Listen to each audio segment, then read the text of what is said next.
I'm just glad to be here, and I'm glad to be with my brothers. I've been wanting this to happen a long time, but God knows what He's doing, and we just have to trust Him. And I love Him. There's no one else like Him. I've gone through so much this past 3 years, but I yet stand and say there is God. So I am so happy to see all you guys doing well and strong and handsome. And I know that's right. It's the mama. The mama and my dad. Yeah.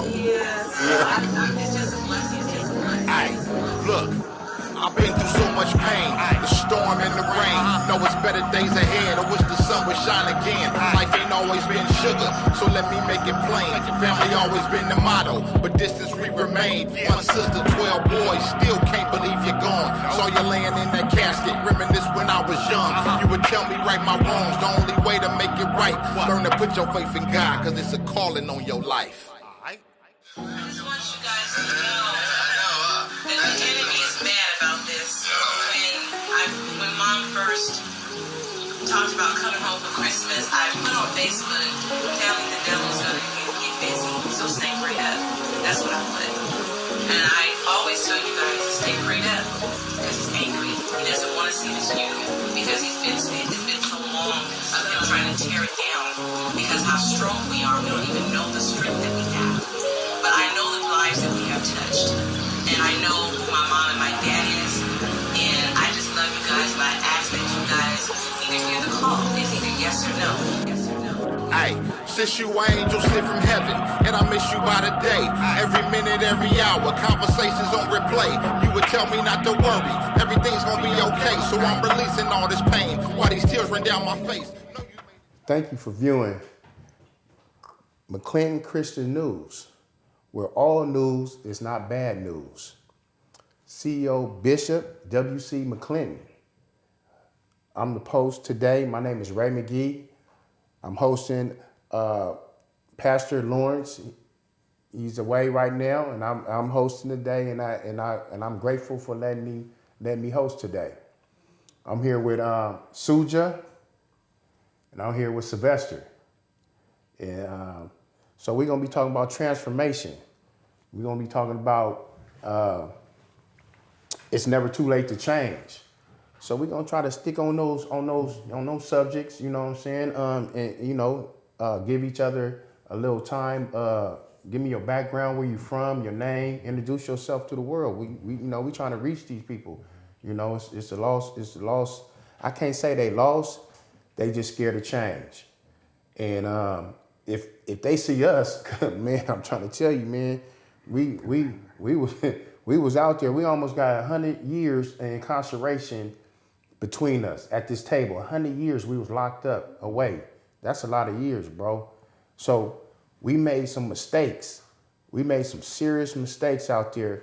And when I say that we was losers in that game that we was playing, and I don't say that we was losers because look at we winning right now.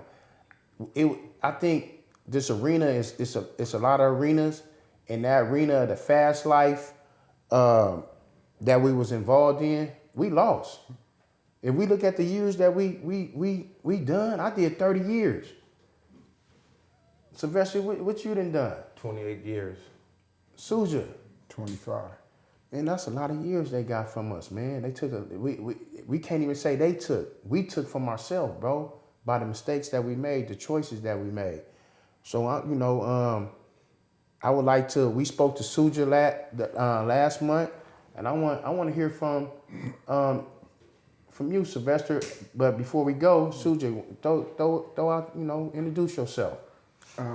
Shujaa Weldon, San Diego, California. I don't like to use San Diego no more because I feel like I'm from the California Department of Corrections. Because I spent most of my life there, half of it. And. So I'm formerly incarcerated. I've been back out 2 years. I'm off parole. And I'm just trying to help the people, to support the people however they need me. Man, I want to congratulate you on, being on parole after doing a life sentence and you did 2 years. Right. That's big, bro. I would like to congratulate you. And I like to speak for myself. I just got off parole, 2 weeks ago. You know what I'm saying? And it wasn't official until I got the papers last week. So that's big, bro. That was just another way because we was out in society, but we was still locked up. We still had to check in. We still had to ask these people, hey, can I do this? Can I do that? And we grown men, and we had to ask people, can we do this and can we do that?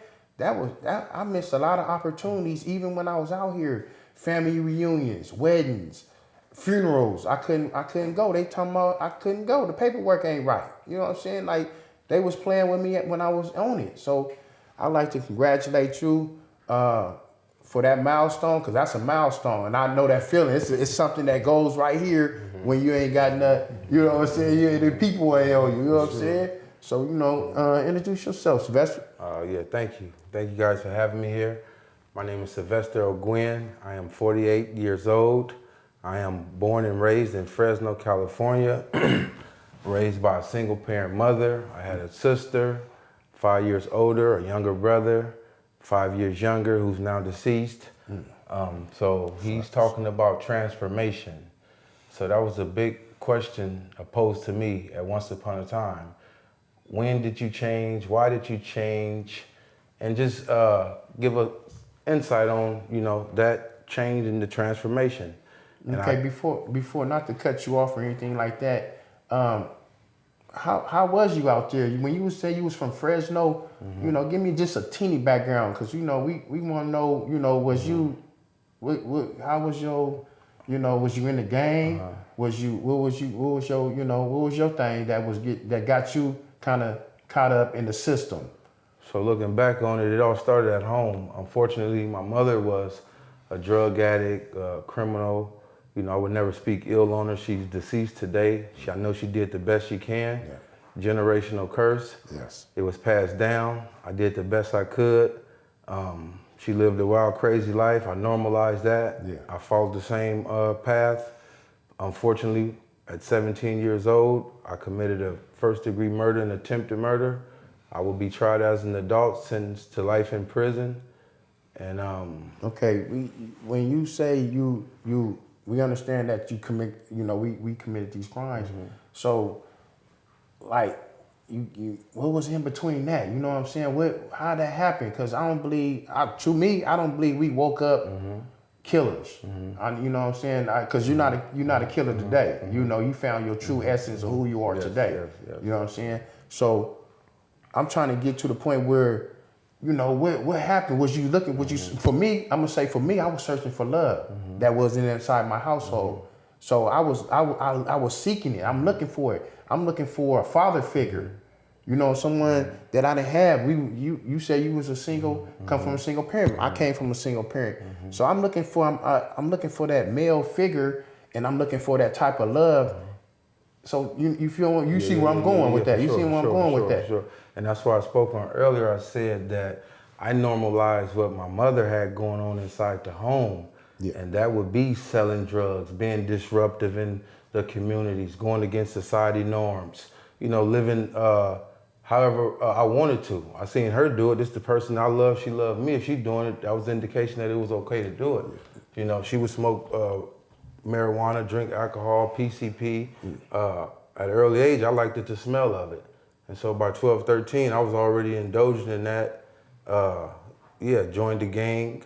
But I always felt like I was in the gang due to my family. Yeah, you didn't get jumped in. I felt the same way. We didn't get jumped in. We was born in. Yeah. And it's not a lot of people that, because we see it today. Dudes is out there in the alley getting jumped in. I never got beat up to jump in this. It seemed like I'm walking in this. You know what I'm saying? It was just what this was, and it was normalized where I came from. So we normalized it. But that was abnormal, bro. The way we was living, that was abnormal. You know what I'm saying? Today I can sit here and say that, but back then I'm like, man, this is what this is.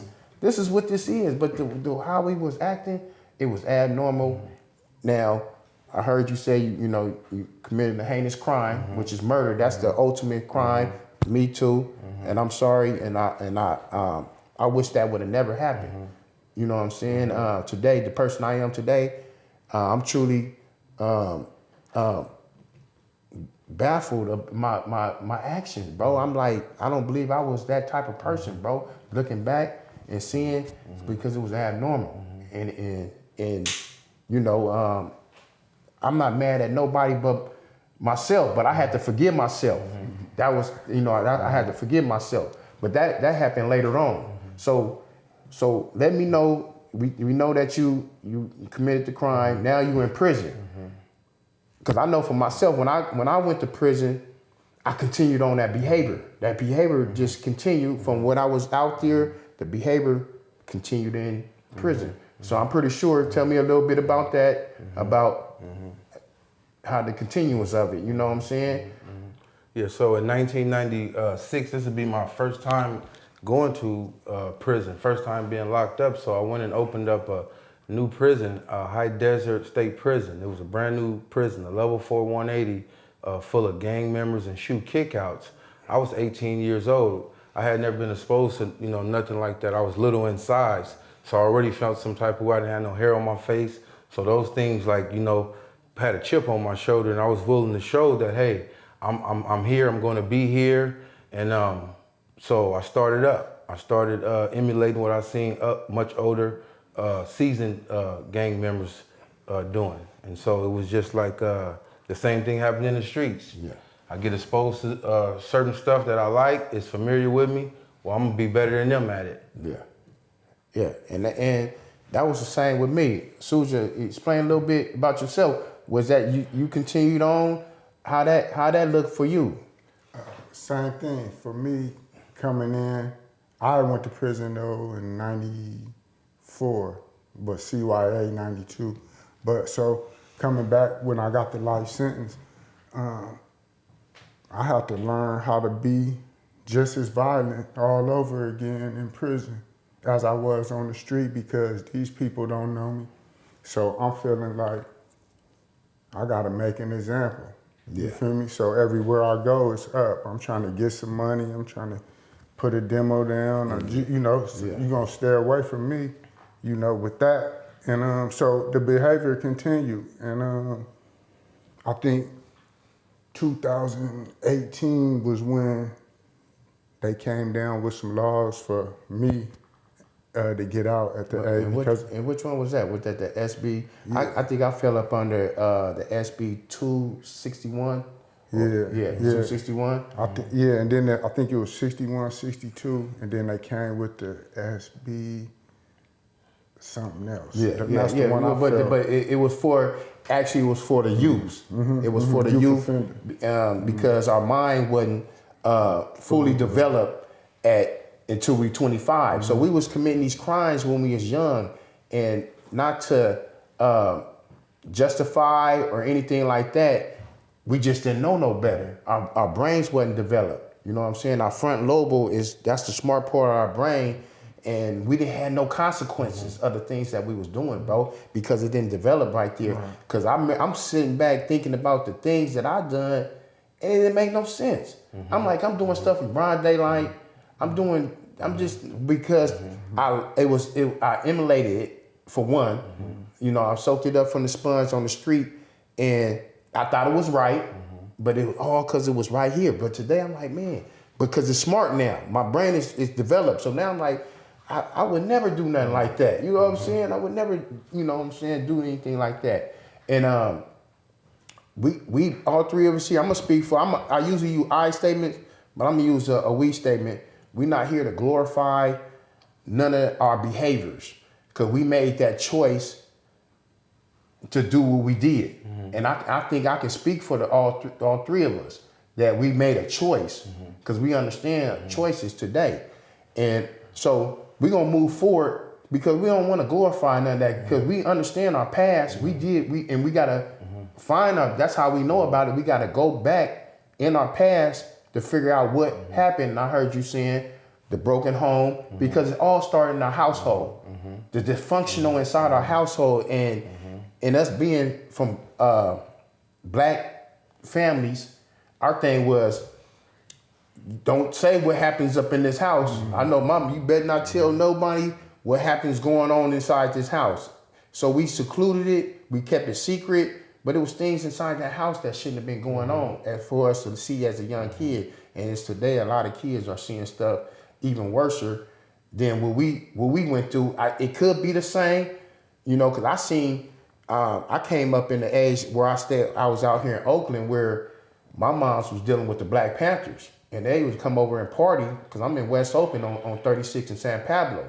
And they'd come over to the house and they'd put pistols on the table. I'm seeing pistols at a young age, guns.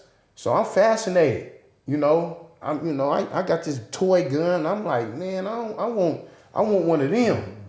And I fantasized about it until it was time for me I actually had action to get a gun. First person showed me a gun. I want that. Nigga, how much you want? I went to hustle and found me a gun, got me a gun, because I understand that at a young age, weapons was power. So like I said, we ain't gonna justify it. We ain't gonna glorify it. So we're gonna move on to this where the core of Teach Me culture is.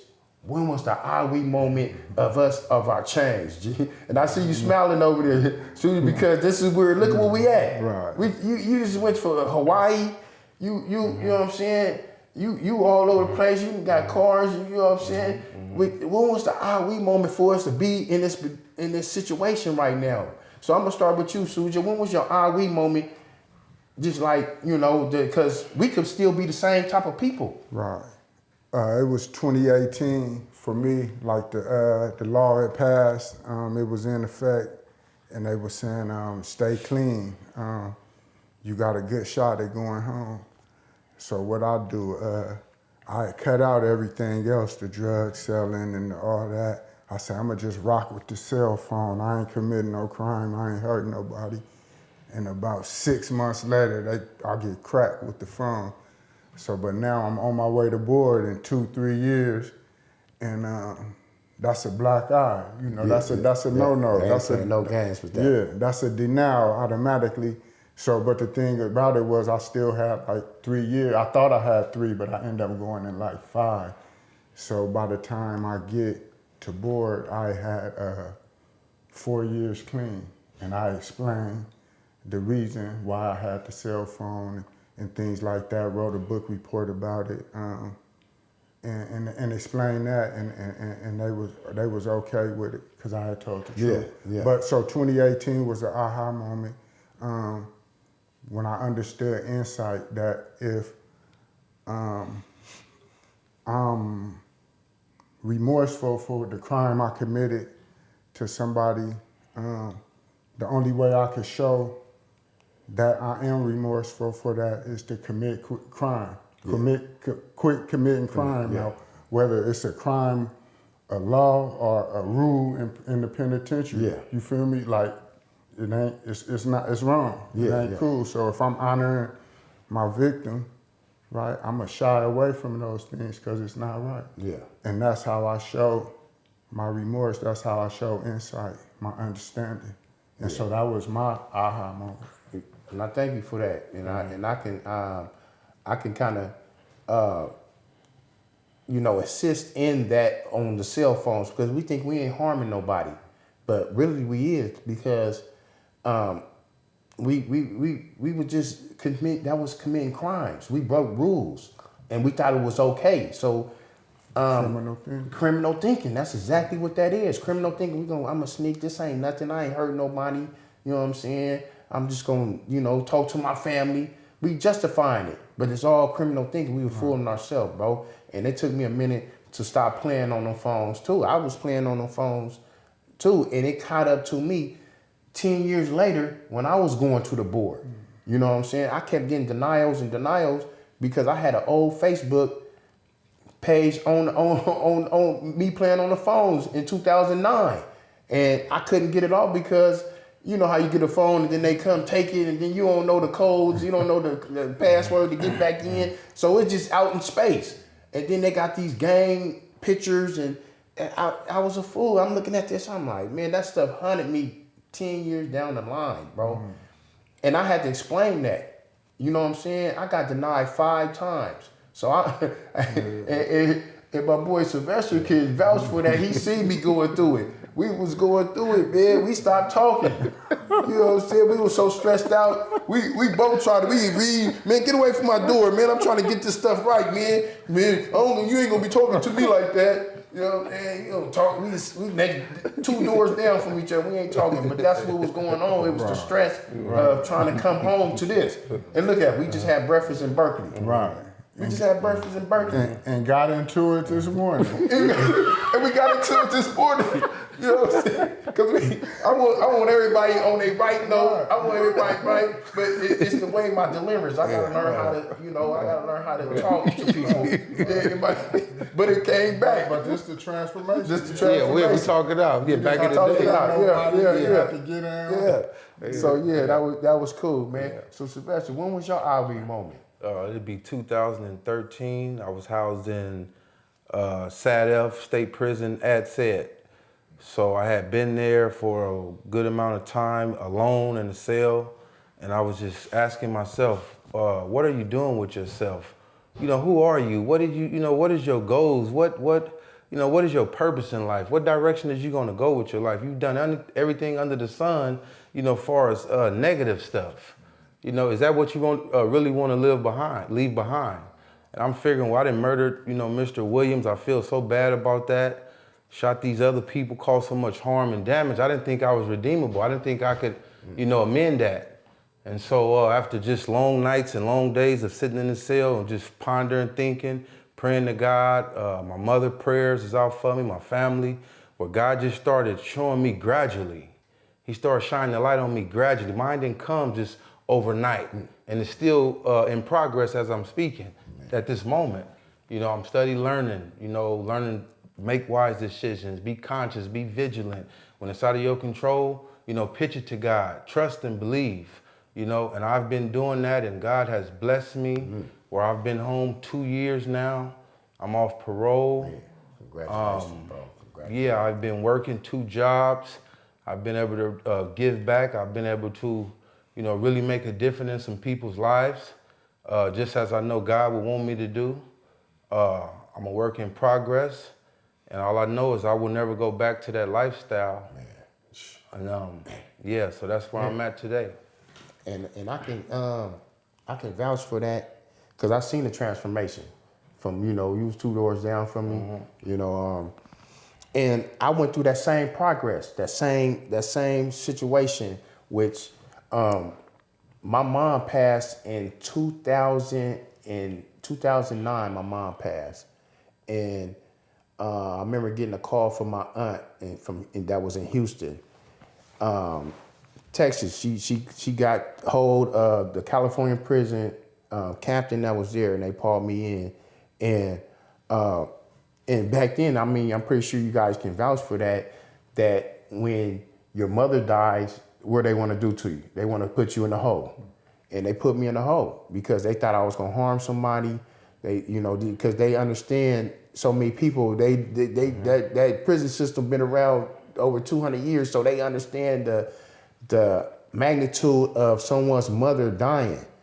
So they threw me in a hole. And I sat up in that hole, man, and I tossed and turned, and I prayed, because my grandmother put that seed in me, you know, to believe in God. Prayer works. And I had a prayer that she gave me, you know, always ask for the blood of Jesus. You know, ask for the blood of Jesus to forgive you for all your sins. And these are the things I remember as a child, and it came to me every day. I read my Bible. Like I said, I'm not a Bible thumper. I couldn't tell you verse for verse, but I'm a believer, you know, and I read my Bible every day today. And I had that same Bible that my mom gave me. And so when I was laying in that cell, in that dark cell, and we sitting in there with boxers on and a t-shirt, you know, freezing, you know what I'm saying? And I was praying to God, like, you know, I seen the light. I seen some type of light, and the light, I can't say these type of lights right here, but the light was, I was selfish, bro. I was being selfish, and I never had that you know, understanding that I was because selfish is I'm holding this pen and I'm taking it away. I ain't giving it, you can't have it. I thought that was just something tangible or saying selfish, but selfish was was me not there for my mom. I'm the only child, and she died on her deathbed alone. I supposed to been there for her. You know what I'm saying? And then what I said, I need to change. I'm being selfish. I got 2 kids out there. I need to be out there for them. And I didn't know how to change, but the number one thing I did was ask for help. And just that one thing, me asking for help, put me on the right track to talk to people that will help me. Psychologists, pastors, deacons, mentors. I started getting into that lane, listening to people. So you said that you asked for help, but first you had to admit, hey, I have a problem. I had a problem. Problem. Yeah, and that many problems. Exactly, and that's what I understood in that when I land in that dark room. I got a serious problem. I keep doing the same thing over and over and over again. What is that? You insane. That's insanity. Doing the same thing over and over again, it's called insanity. And and the lifestyle I was living was doing the same thing over and over again. So my hourly moment was sitting in that cell, but also it didn't happen overnight. It was certain things I had to stop. And I understood, one of the first things I had to stop was violence. I had to stop putting my hands on people. That was my only way of expressing myself through communication was through violence.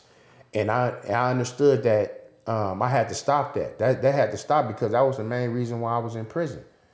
And then me stop drinking. Because, you got alcohol in prison? Yeah, it's a lot of alcohol you can make in prison. As long as you got some sugar and some fruit, you can make alcohol. So I had to stop that because it was taking me out of my character. Then, these are like steps. And then I stopped smoking weed. And the last thing I did was phones. Because let me share this before we go, brother. I didn't mean to cut you off. This is something I want to share before we leave. God has answered my prayers all across the board.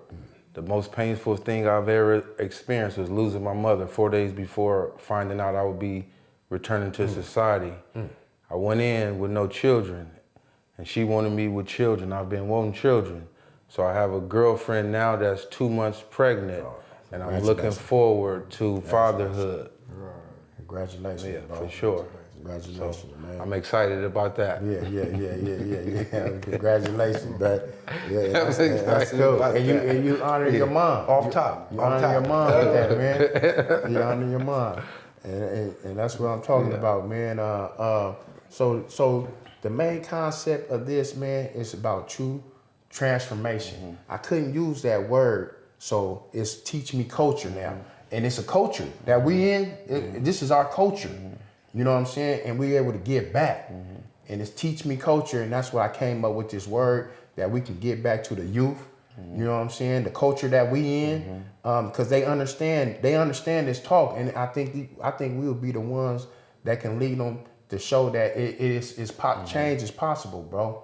Change is possible, and I would like to extend my hand to Mr. McClendon, Bishop W.C. McClendon, for letting us have this space. Pastor Lawrence for helping me out, being my mentor, and helping us, be here in this space. This is big, man. This is a studio. We in the studio, man. Yes, sir. Yes, Look sir. at us. Yes, sir. And if you want to reach me, I'm at YouTube channel at Ray Magee, Teach Me Culture. At Ray Magee, Teach Me Culture. And you can find me. I'm going to be running the podcast through there. I'm going to be running interviews through there. And I want to be able to reach the youth. I want to be able to reach the guys that's my age, because I have some older homies, friends, that they're still stuck in that mindset. And there's nothing wrong. We're not knocking nobody. We just showing that it's change. We able to change. You know what I'm saying? It comes with work. No more shortcuts. We can't shortcut life. You know what I'm saying? We gotta pay our bills. You know what I'm saying? And we gotta pay taxes. And but it's doable. We out here doing it, bro. We pass a lot of people, man. But we don't want to leave nobody back. I want to bring somebody with me. That's why you guys are here. I'm not. This ain't just for me. I want y'all to shine too, bro. I want you. We talked about this. You know what I'm saying? I thank y'all. Thank you. Thank you, Mike. Thank you. Yes, indeed, boy. For sure. You did good, man. That's what I'm talking about, man. Yeah, that's what I'm talking about. Yep. Storm in the rain. Know it's better days ahead. I wish the sun would shine again. Life ain't always been sugar, so let me make it plain. Again, we want to thank you for viewing the W.C. McClinton Christian News, where all news is not bad news. I want to thank this wonderful stage up here today. These brothers came out and did their thing, and that was sharing back to the ones that was going to be coming this direction and showed them a light how to get there. So again, we want to thank you for viewing the This won't be the last time. This won't be the last time. This won't be the last time. Thank you for viewing the W.C. McClinton Christian News, where all news is not bad news. God bless and God keep you. So, yeah, here's the ball. Finish what you started. Finish what you started. Finish what you started. Finish what you started. Finish what you started.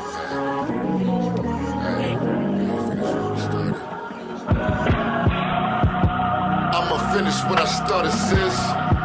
Cause God got control of this. Tryna keep up with the Joneses is everyday. Devil, he don't wanna see us win cause we haven't seen. Big bro hit me up and said we needed this. I'm at the bank, I call you back, he told me that it's sis. She got a message for us, bro, I know we got a hit. Hung up the phone, we hit the stool and we came up with this.